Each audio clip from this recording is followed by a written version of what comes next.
नमस्कार।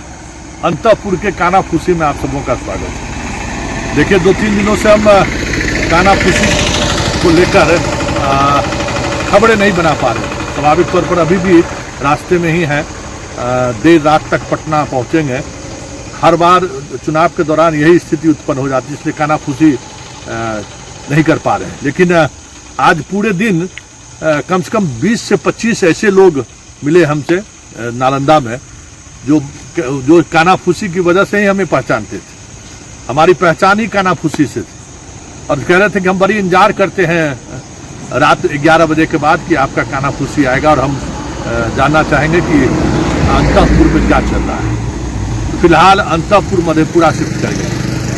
पटना में कुछ भी ऐसा नहीं है जो अंतःपुर के लिए खास है, लेकिन 2-3 बातें हैं जो आपके लिए जानना जरूरी है।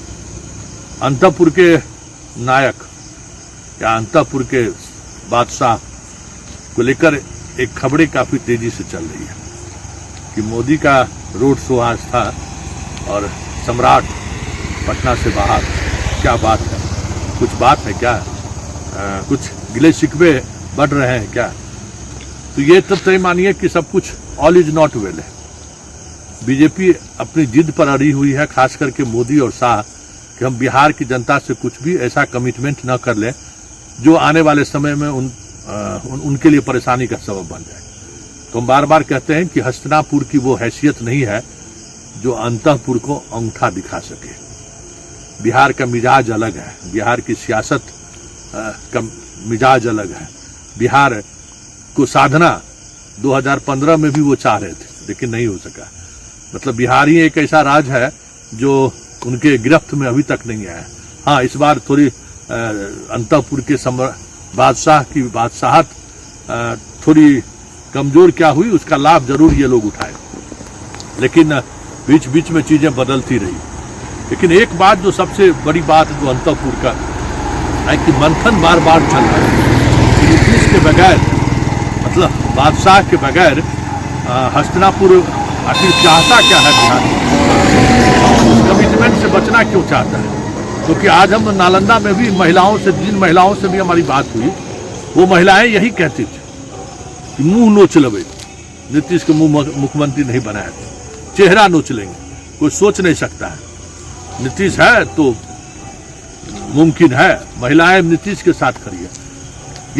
ये ऐसा नहीं है कि ये फीडबैक ऊपर तक नहीं जाता होगा, जाता ही होगा। अब उस पर क्या बीजेपी सोच रही है, हस्तिनापुर क्या सोच रहे हैं, ये तो अभी ज़्यादा उस पर मनन करना और विश्लेषण करना थोड़ा कह सकते हैं कि अलग दिशा में बात चली जाएगी। लेकिन इतना तय है कि हस्तिनापुर भी दबाव में है कि अंतःपुर को अनदेखी नहीं की जा सकती है। और दूसरे तिवारी जी की बात अगर करें तो तिवारी जी का हाल तो ये हाल है, मत पूछिए। उनको समझ में आ गया होगा कि बिहार की राजनीति क्या है। अभी तक मोकामा तो नहीं गए और बार बार आज भी उनके कार्यकर्ताओं के द्वारा इस बात को लेकर प्रोटेस्ट हुआ कि जनाब अपने कार्यकर्ताओं से तो मिलिए। वैसे उनके जो उम्मीदवार हैं अंडरग्राउंड हो गए हैं, उन पर भी अब मुकदमा हो चुका है और किसी भी समय उनकी भी गिरफ्तारी हो सकती है। तो यही बिहार का सियासत है, जो सियासत की समझ किसी कंप्यूटर या के कीबोर्ड से संभव नहीं है।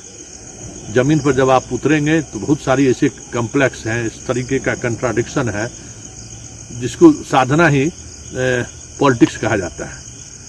तो तिवारी जी को समझ में आ रहा है। वैसे तिवारी जी हवा से जैसे जैसे चुनाव नजदीक आ रहा है वैसे वैसे वो बाहर होते चले जा रहे हैं। खैर, उस अंतःपुर का सिर्फ तैयारी इतना ही है कि किसी तरह से 5-6-7% वोट आ जाए। उसके बाद अंतःपुर का जो लालू और नीतीश का जो जगह खाली होगा ना, उसके लिए तिवारी जी तैयारी कर रहे हैं 2030 का। समझ गए ना? अगर सोचिए 30 तक क्या होगा नहीं होगा कहना मुश्किल, लेकिन सोच 30 का रहे, 25 में वो नहीं सोच रहे। और अंतःपुर की बात अगर हम कहें तो एक अंतःपुर कहाँ है तो समझ ही सकते हैं, जहाँ आज भी लालटेन का राज समझ सकते हैं। उस अंतःपुर में इन दिनों मंत्रालय बांटे जा रहे हैं। तो सरकार आएगी कि नहीं आएगी पता नहीं, मुख्यमंत्री का घोषणा क्या हो गया, मंत्री पद बांटा जा रहा है। एगो उनके यहाँ का नया नया एगो मौलाना है, हेलीकॉप्टर पर घूम रहा है।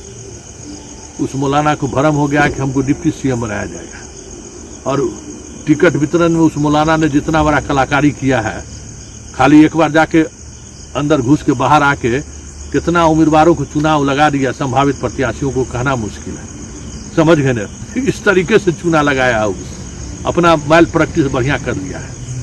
तो हालांकि उसका एंट्री बहुत दिनों से बंद था, लेकिन इधर फिर भाई हमारे के जब पुराने मौलाना को लेकर नहीं चलेंगे तो नया ऐसे मौलाना को लेकर जाएगा जिसका कोई आधार नहीं है। तो वही है, आजकल मंत्रालय बट रहा है।